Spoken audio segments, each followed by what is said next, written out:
Good evening. My name is Kadaria, and this is Straight Talk.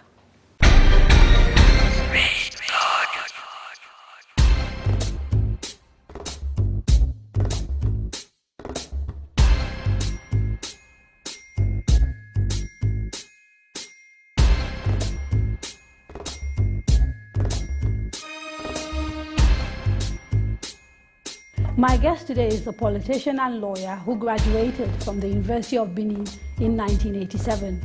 His legal career, which spanned over 15 years, covered a wide spectrum of areas, including commercial law, mergers, acquisitions, right of issues, ownership of shares, and equity of corporations, as well as land disputes and chieftaincy matters, earning him the prestigious Senior Advocate of Nigeria title. He is the recipient of the 2009 Good Governance Award from the United Kingdom-based Africa Business magazine. He is also the recipient of the 2010 Award of Excellence in Leadership of the Martin Luther King Jr. Foundation and was recently listed as one of the 100 top global thinkers for 2013 by a global personality assessment organization based in Italy and Belgium. My guest first held a major political office when he was appointed as Chief of Staff to the then Lagos State Governor, Asiwaju Bola Ahmed Tinubu, in 2002, a post he held for 4 years. In 2007, he was elected the Governor of Lagos State, a mandate that was renewed in 2011. On Straight Talk today, I am very pleased to have with me His Excellency, the Governor of Lagos State, Mr. Babatunde Raji Fashola.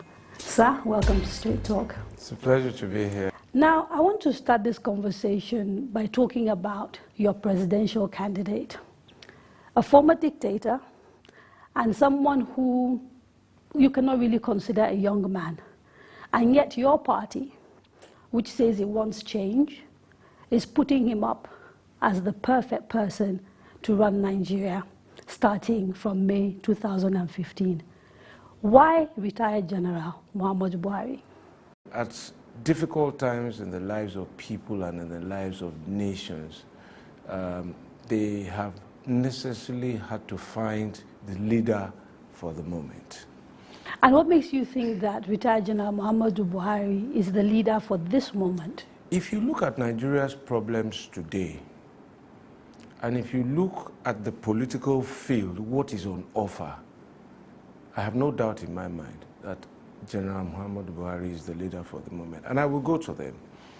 The biggest problem that Nigeria confronts today is the lack of security. People are migrating, and we are feeling the impact in Lagos, and many other states are feeling the impact. And we have lost parts of what is the territory of the Federal Republic of Nigeria to people we did not elect to govern us. I will vote Buhari simply because in terms of security, he has the experience, he has the record of having confronted a similar group, the Maitasene group, and driven them out of Nigeria before. Before we got to this stage, though, the APC had an opportunity to select someone who perhaps does not have the sort of controversial history that General Muhammadu Buhari has. How come the APC was not able to come up with someone who could do all these things, but perhaps not face the criticisms that someone who's already been in office like a Buhari does? If you seek public office, first you must come to deal with criticism. More importantly, you use the word select. We didn't select. Sorry, we went to a elect. primaries. And this was what the preponderance of the membership of the party felt. There were many others. There was a former vice president also there. So in terms of experience, and the choice of somebody who had military experience, apart from previous federal government experience, only lend itself to the point that I'm making. Nigerians think that insecurity is the biggest single issue now, because without security, you won't manage the economy. Is his age not an issue? I don't think so, with respect. Buhari is older, but he has previous experience. He's been a president before. He's managed an NPC before. He's been a governor before.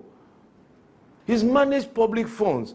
PTF, just like the Shopi, and you're seeing what's happening with Shopi. So, and he has a record of not corrupting himself and abusing his office for personal ends. So that is what is on offer at this time. And that is why I comfortably make the point. Would it be right to say it is an indication of how shallow the APC pool is, that the only person you could come up with is someone who's tried to be president and failed a number of times? I disagree with you. The evidence of unsuccessful presidential attempts is also suffused in a lot of irregularities that characterize those elections. And when you look at his first attempt, he was in court, and even the 2007 attempt, the candidate who ultimately won admitted, late President Yar'Adua admitted that the process that produced him was flawed. But you must also understand that election petitions are unusual petitions. Oftentimes, there are considerations about political and national stability beyond the considerations of law alone. Does his WAEC certificate really exist? Excuse me. The point has been made. He has produced evidence of his school records. Anybody who now seeks to impeach those records knows what to do, go to court. They have gone to court. So let us abide and wait for the result of the process. Some of the conversation, though, around this WAEC certificate, for example, that you hear in the public domain is that WAEC is an accredited body that still exists. And people are thinking, why doesn't he get a certified copy, for example, of that certificate from WAEC and show it to people? You know, let's be clear. Let's be clear. You know, we used to think that all that Nigeria needed to have, we've had this rhetoric and discussion. Nigeria didn't make progress because no graduate had ever ruled Nigeria. We are now at the point where there are two graduates, an architect and I think a doctor of botany also. But things have headed south instead of heading north. So for me, the real issue therefore is not the qualification. It is the passion and the commitment. It is the patriotism. It is an understanding of the problem. But it is important to also point out that the issue about the general certificate now goes beyond the mere question of qualification, because it is also about whether he lied under oath. Yes. And so, this again, you know, this Nigerians... You know the simple answer to this? Okay. They said there was no certificate. That was the allegation. From the military said they didn't have it. The man has produced something from his school. He has named people who were his classmates. Some of those people have spoken up. If you still feel dissatisfied and you are alleging now that he has contrived school records, the matter is no longer open for public debate. It's not a public jury anymore. It's a legal issue, excuse me, that you raise. Knowing him, knowing Yemi Osinbajo, they will not put forward trumped up documents, given their records, given their antecedents, given what they have stood for.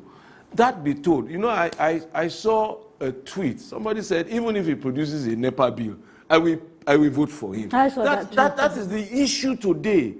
So, and that is what this president must respond to.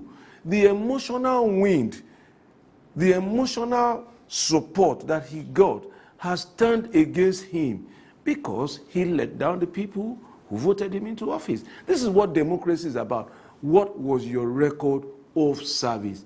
Let us take a break. When we return, we examine the APC manifesto and ask if its promises are realistic and implementable. Don't go away.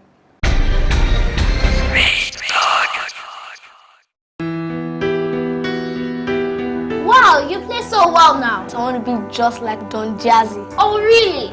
Milk for you boys? Thanks, Mom. Thank you. You know, he even drinks Loya milk every day, too. How do you know that? Let me show you.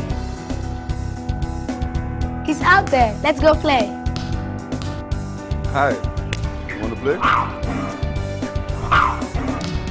Calcium fortified Loyal milk nourishes the body and helps to build stronger bones. Now that keeps my family active every day.